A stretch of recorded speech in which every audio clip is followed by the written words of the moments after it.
What's going on, guys? It's Jimmy here, and welcome to our daily show where we discuss the fourth stimulus check update, daily news, what's going on in the United States, Washington, D.C., money, investing, and the next stimulus package, which has been announced at $3.5 trillion and is being in the process of voted on and put together in the House of Representatives, voted on in the subcommittee, and putting the bill together here in the House of Representatives. Yeah, very exciting times. For a minute here, I want to take you back to September 4th, 1998, when Larry Page and Sergey Brin, then students of Stanford University, thought about a service that would revolutionize the world.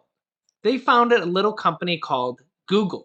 Then, founded in his garage in Bellevue, Washington on July 5th, 1994, a guy named Jeff came up with the crazy idea of offering an online marketplace for books. It wasn't an immediate success, but Amazon took off and expanded to sell electronics, software, video, games, apparel, furniture, food, toys, and jewelry.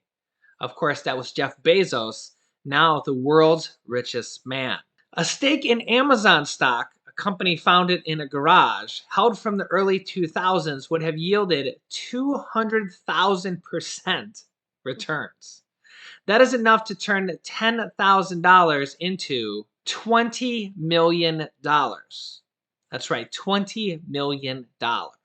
Tesla's Elon Musk is a perfect example of a business leader with a bold personality who doesn't take no for an answer. Back in 2003, Tesla was incorporated, and Musk already had success with PayPal when he sold PayPal to eBay. Today, the Tesla Model 3 is the all-time best-selling plug-in electric car worldwide. And in June 2021, became the first electric car to sell 1 million units worldwide. FedEx was founded by Yale University student Fred Smith in 1971. He drew up the company's concept at a term paper at Yale, in which he called for a system specifically designed for urgent deliveries, overnight delivery. Of course, his professor didn't think much of the idea, but Smith pressed on, and now FedEx has a global presence and has a market cap of $65 billion. That's billion with a B, not like Mitch with an M. Each of these businesses has netted returns in the thousands of percentage for loyal shareholders. Standing by the founder-led has paid off handsomely, proving that a top-tier leader is the key to an outstanding business performance that endures. As you can see, these businesses are in tech, but there's a new revolution going on, and it is in foods. I looked for a company in this industry, founder-led, with a super low market cap, so I could, and we could, be the first to learn about it. And I found it, and it is the sponsor of today's videos, Boosh Food, ticker VGGIF. Boosh Food, stock symbol VGGIF, is only at the beginning and has all of its growth ahead of it, since it only now is beginning to sell in the United States.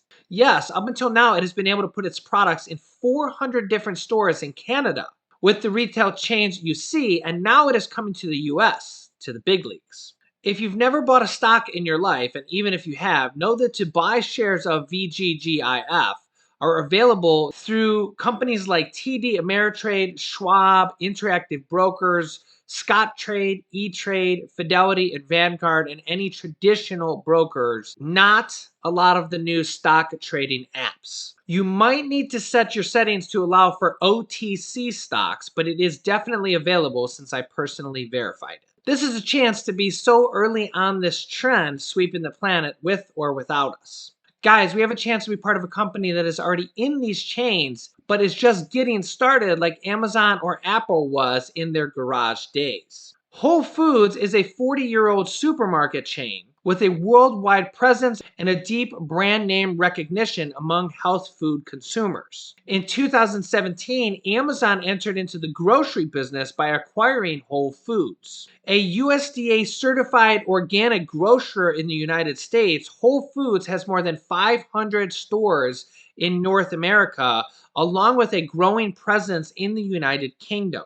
IGA has 5,000 store locations around the world, including more than 1,100 stores in the 45 U.S. states. Safeway is an American supermarket chain founded in April 1915 in American Falls, Idaho. Safeway's store banners include Randall, Tom Thumb, Cars Safeways, Vons, and Pavilions. Safeways also has a 49% share of Casa Ley and a Mexican grocery chain. Thrifty Foods is a chain of supermarkets located in British Columbia, Canada. It is the largest supermarket chains of Vancouver Islands and has more than 25 locations across Vancouver Islands and Lower Mainland. Today, Thrifty Foods stands as the largest private employer on Vancouver Island. Just like Tesla, Twitter, Salesforce, Apple, Netflix, Facebook, Amazon, and other companies we know and understand that we invested in early on, we would have made a fortune on, Boosh Food is also founder-led. It also started at the founder's kitchen where she cooked up the first recipes, which are now spread throughout 400 stores in Canada and are now entering in the United States. Think for a second what it would have been like investing in Facebook, Amazon, or Google for any of these founder-led companies in their first year. When these companies are just getting going, the opportunity is immense. I remember people who bought Bitcoin when it was below $1,000. And I sure remember how people bought shares of companies that were early in their respective industries and struck it big.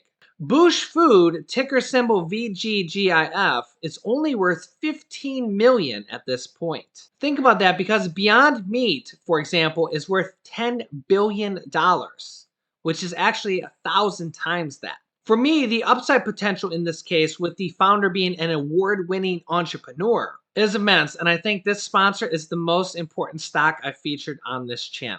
I will put a link down below in the description of this video and the pinned comment for you to check out their company. Bernie Sanders says Senate Democrats are weighing putting a $1,000 voucher in this next stimulus package for seniors to purchase new Medicare benefits. So if you're on Medicare, this could be a potential extra $1,000 to help you pay for Medicare benefits. This is just an extra stimulus benefit that could be included in this next stimulus package. There's all sorts of different stimulus type items that they're now, as we're getting very close to the finish line for this stimulus package, thinking about including in this next stimulus package. Remember that the second stimulus check was actually not included until the very last moment. In fact, after the bill was actually written, did they actually put the stimulus check in there for the second stimulus check. And as you can see here, a fourth stimulus payment of $1,400 not off the table, entirely due thanks to inflation. Inflation has been very, very bad these last few months, and they surely could include a fourth stimulus check into this package, as there's plenty of money. Remember, the House of Representatives is still currently moving forward at the package as $3.5 trillion, and the third stimulus check package was only $1.9 trillion, and they had $1,400 stimulus checks in there for adults, $1,400 stimulus checks in there for children, and $1,400 stimulus checks in there for adult dependents and college students. There is multiple different groups, like the Senior Citizens Leagues, that is calling on Congress to include a fourth stimulus check in this next stimulus package. So they are definitely putting the pressure on Congress right now to include a fourth stimulus check in this next package, among all sorts of other stimulus items, like a potential $1,000 voucher for Medicare benefits, or a straight up fourth stimulus payment. So I will keep you up to date on all these different stimulus items. On the next stimulus package, the $3.5 trillion stimulus package, there's a lot going on. Democrats have linked the raising the debt limit to the spending bill, the $3.5 trillion spending bill. Get to that here in a moment. While Mitch McConnell signals that the Senate will oppose combining the debt limit ceiling and the funding bill. Check this out. Listen to what he has to say here. You're not going to believe this. Senate Republicans would support a clean, continuing resolution that includes appropriate disaster relief and targeted Afghan assistance. We will not support legislation that raises the debt limit. So wait, we'll come back here in a second. He says, will the Republicans will support a bill that will support disaster relief and support for Afghanistan assistance, but they won't support a bill for United States American assistance, this next stimulus package? Remember that not a single Republican voted yes on the third stimulus check package. You know, the bill that sent out $1,400 stimulus checks to Americans?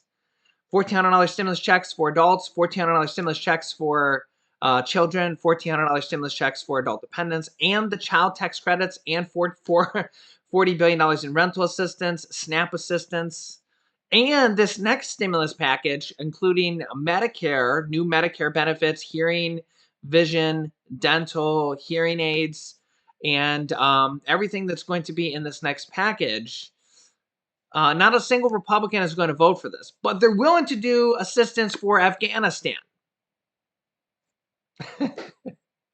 Let me know your thoughts down below in the comments, especially if you're a Republican. Remember, I don't consider myself a Republican or a Democrat, but I thought this was kind of weird that not a single Republican voted yes on the third stimulus check package, which is assistance for Americans. And not a single Republican is going to vote yes on this next stimulus package, which also has Medicare benefits for seniors, hearing, dental, vision, which the majority of seniors do not have. Bernie Sanders says that 75% of seniors do not have these benefits, but yet they'd be willing to vote for a package for Afghanistan assistance. Yeah.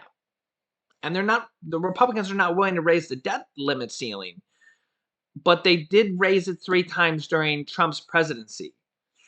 Again, I'm not sure about this. You can let me know your thoughts, especially if you're a Republican. Let me know your thoughts down below in the comments, because I find this a little strange that they're not willing to support assistance for Americans, but they are willing to support assistance for Afghanistan. Here's the rest of his speech. Senate Republicans would support a clean, continuing resolution that includes appropriate disaster relief and targeted Afghan assistance. We will not support legislation that raises the debt limit. Remember, when the debt suspension lapsed in August, the debt limit was automatically ratcheted up to account for all the borrowing that had occurred up to that date. This isn't about the past, it's about the future. And Democrats want to build a partisan future without our input. So Democrats will not get bipartisan facilitators for their purely partisan spending binge.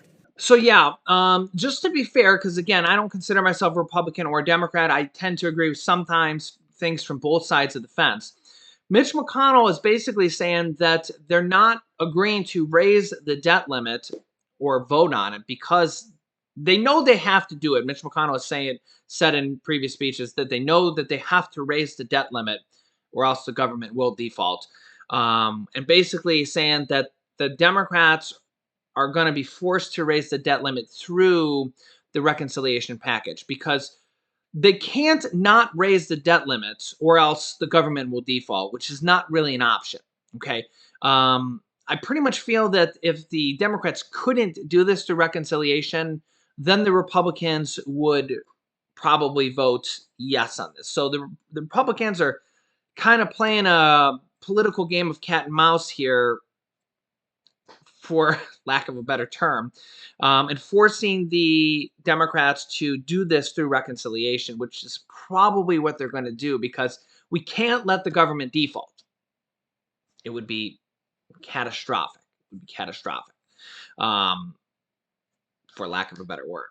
And mainly it looks like the Republicans are doing this because they just don't agree with the Democrats passing the $3.5 trillion stimulus package through reconciliation.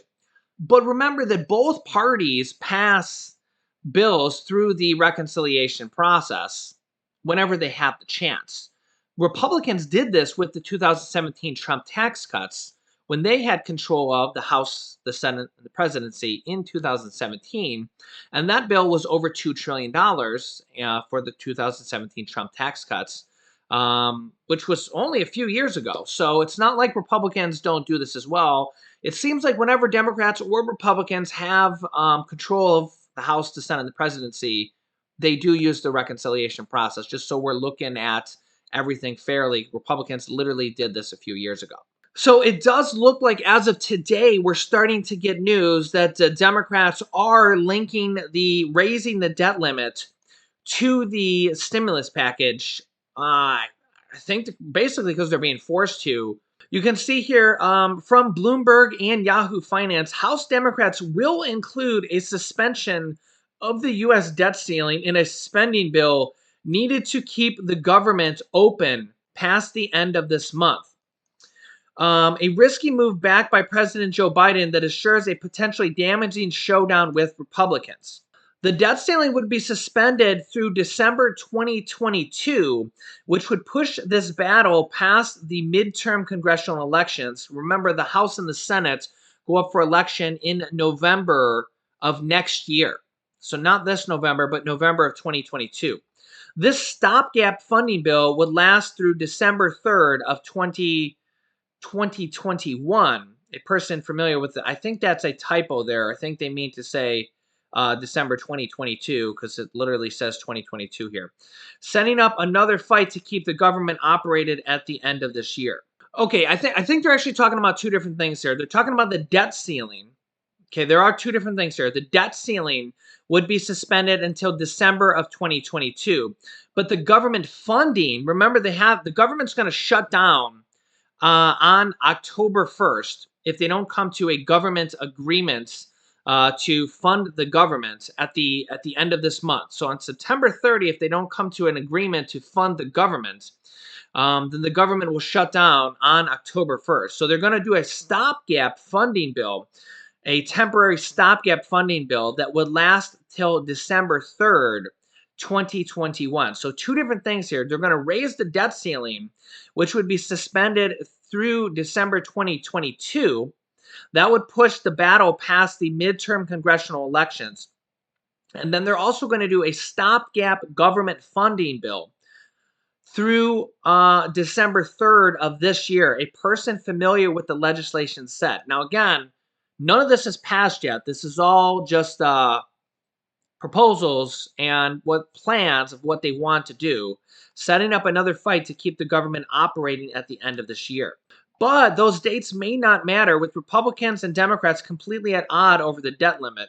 Without a shift in position by one of the two parties, the decision to combine the temporary funding measure and the debt limit ceiling leaves the U.S. on course for a government shutdown and defaults on federal payments as soon as next month. House Speaker Nancy Pelosi and Senate Majority Leader Chuck Schumer have a statement that says, quote, "This week, the House of Representatives will pass legislation to fund the government through December of this year to avoid a needless government shutdown that would harm American families and our economic recovery before September 30th deadline," said House Speaker Nancy Pelosi and Senate Majority Leader Chuck Schumer said in a joint statement referring to the government's fiscal year deadline.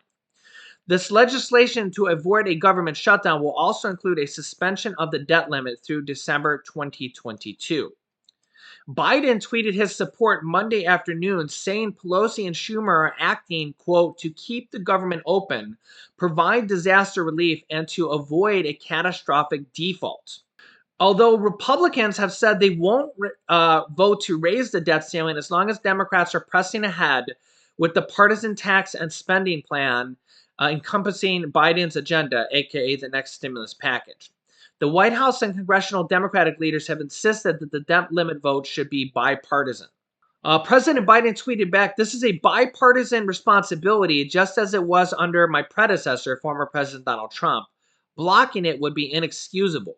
So here's where it's going to get interesting, and we're going to have to see how all this plays out, is that they can pass a government funding bill if they do this as standalone bills. We're going to have to see how they do this. If they do a standalone bill or a combined bill, okay, not through the reconciliation process. So if they do a bill for the government funding and raising the debt ceiling, they can pass that in the House with just Democratic votes. But they can pass that in the Senate. Okay, you're going to need 60 votes in the Senate.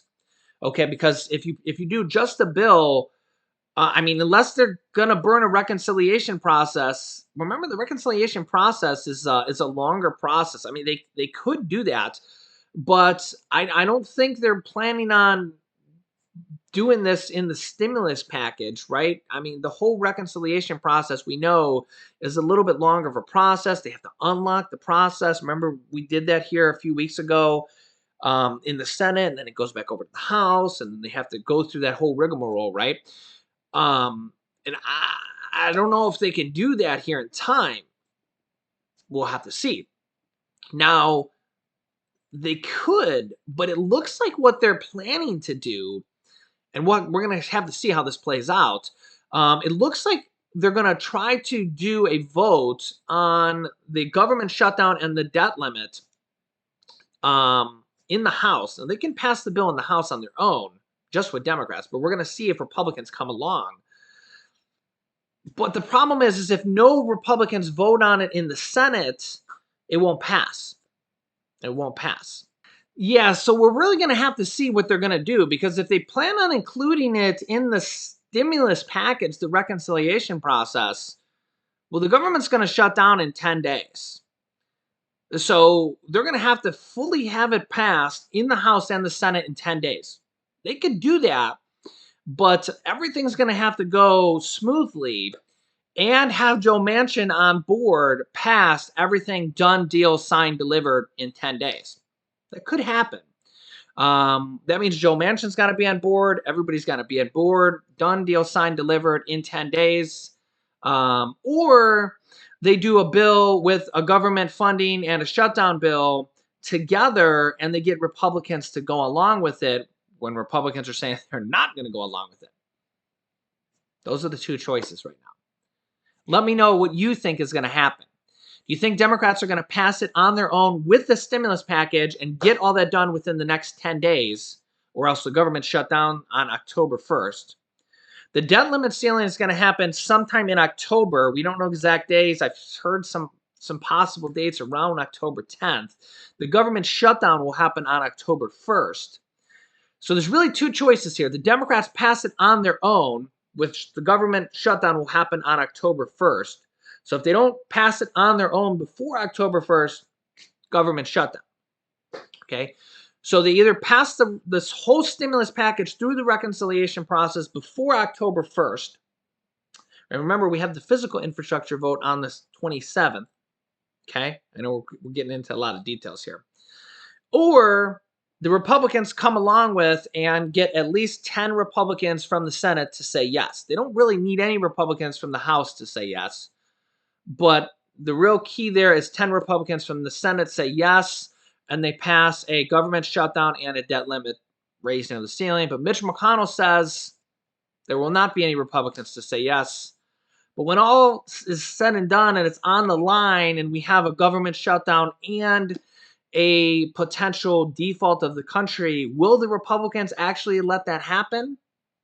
Well, you can let me know your thoughts in the comments. I personally don't think the Republicans would let that happen.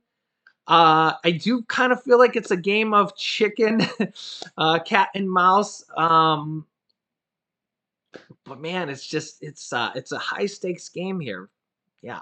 So yeah, let me know your thoughts down below in the comments. I will keep you up to date with everything. And of course, they're possibly going to be adding stimulus items in here. In the last video, I talked about how they're adding a potential $1,000 stimulus check or stimulus voucher in there for seniors and Medicare. So I will link it to that here in a moment. Make sure to subscribe down below if you haven't yet. New videos come out here every day at 10 a.m., 3 p.m., and 8 p.m. Eastern Standard Time. Don't forget to check out the link down below in the pinned comment for Boosh Foods. And you can click this top video here to watch my newest stimulus check video next. And this video is how there could be a $1,000 check included in this next stimulus package. Thanks for watching, guys, and I will see you in the next video.